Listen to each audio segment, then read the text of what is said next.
ছাত্রছাত্রীদের স্বপ্ন দেখাতে সরকারি প্রকল্পের সূচনা হয়েছিল, কিন্তু বহু ক্ষেত্রে ট্যাব কিনতে সরকারের দেওয়া সেই 10,000 টাকাই হঠাৎ করে গায়েব হয়ে যাচ্ছে। এক অ্যাকাউন্টে পড়ার কথা চলে যাচ্ছে অন্য অ্যাকাউন্টে।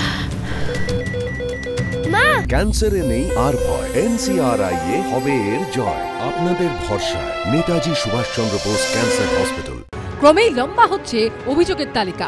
পূর্ব মেদিনীপুর থেকে পূর্ব বর্ধমান, মালদা থেকে উত্তর 24 পরগনা, মুর্শিদাবাদ থেকে পশ্চিম বর্ধমান, ঝাড়গ্রাম, হাওড়া, দক্ষিণ 24 পরগনা থেকে কলকাতা ছড়াচ্ছে জালিয়াতির কারবার। আর এই অভিযোগ সামনে আসার পর থেকেই বারবার প্রশ্ন উঠছিল, সর্ষের মধ্যে ভূত নেই তো? ভিতর থেকে কেউ জালিয়াতের তথ্য সরবরাহ করছে না তো? এই আবহেই এবার ট্যাবের টাকা জালিয়াতির অভিযোগে গ্রেফতার হলেন চুক্তিভিত্তিক এক কম্পিউটার শিক্ষক। বুধবার বৈষ্ণবনগর থেকে তাকে গ্রেফতার করা হয়েছে। সম্প্রতি পূর্ব বর্ধমান জেলার 27টি স্কুলের 85 জন পড়ুয়ার অ্যাকাউন্টে ট্যাব কেনার টাকা জমা পড়েনি বলে অভিযোগ ওঠে।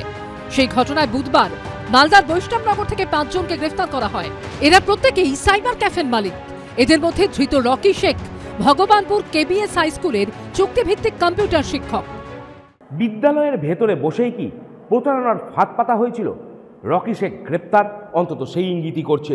এই মুহূর্তে আমরা রয়েছি বৈষ্ণবনগরের ভগবানপুর KBS উচ্চ বিদ্যালয়ে, যেখানে বসে কম্পিউটার শেখাতেন রকি শেখ।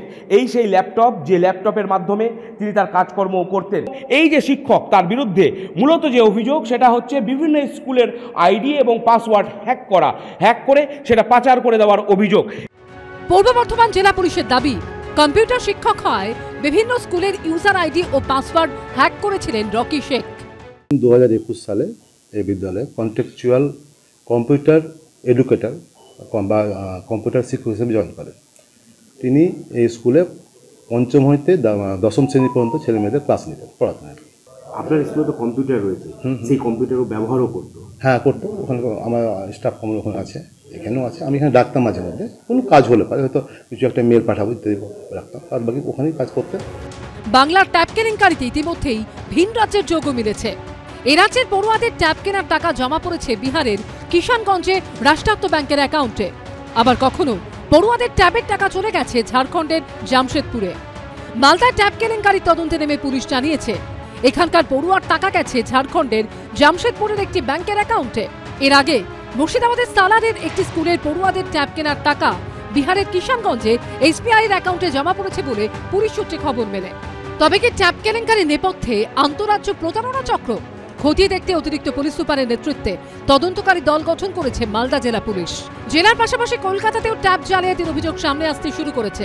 কলকাতার প্রায় 500 পড়ুয়ার ট্যাবের টাকার ট্রানজাকশন ফেল হয়েছে। সরকারের এটা তদন্ত করা উচিত বলে মনে করি, কারণ রাজধানী শহর কলকাতা, সেই কলকাতার স্কুলের প্রায় 500 জনের টাকা না পাওয়াটা এটা কিন্তু একটা ব্যতিক্রমী ঘটনা বা অবাক করা ঘটনা। আমরা চাইব যে সরকার দ্রুততার সঙ্গে ব্যবস্থা নিক। কলকাতার ট্যাব জালিয়াতির ঘটনায় এখনো পর্যন্ত সবচেয়ে বেশি অভিযোগ জমা পড়েছে বেহালার সরসুনা থানায় 31টি, কসবা থানায় 10টি অভিযোগ জমা পড়েছে, বেনিয়াপুকুর থানায় 5টি, মানিকতলা ও ওয়াটগঞ্জে 2টি করে। কলকাতা পুলিশ সূত্রে খবর, ট্যাবের টাকা জালিয়াতির ঘটনায় ধৃতদের জিজ্ঞাসাবাদ করে জানা গেছে, কমিশনের ভিত্তিতে ভাড়া দেওয়া হয়েছিল ব্যাংক অ্যাকাউন্ট। ট্যাব কেনার 10,000 টাকা ঢুকলে কমিশন দেওয়া হবে 300 টাকা। অন্যদিকে এই ট্যাব কেলেঙ্কারি নিয়ে শিক্ষা সচিবকে চিঠি লিখেছে advance society for headmasters and headmistress. সমস্ত তথ্য যেখানে আপলোড করে আছে তার নিরাপত্তা সুনিশ্চিত করার দায়িত্ব রাজ্য সরকারের তথা শিক্ষা দপ্তরের ছিল। তারা সেই কাজ অবহেলা করে প্রধান শিক্ষকদের চোর প্রতিপন্ন করার চেষ্টা করেছেন। এর তীব্র প্রতিবাদ জানাই।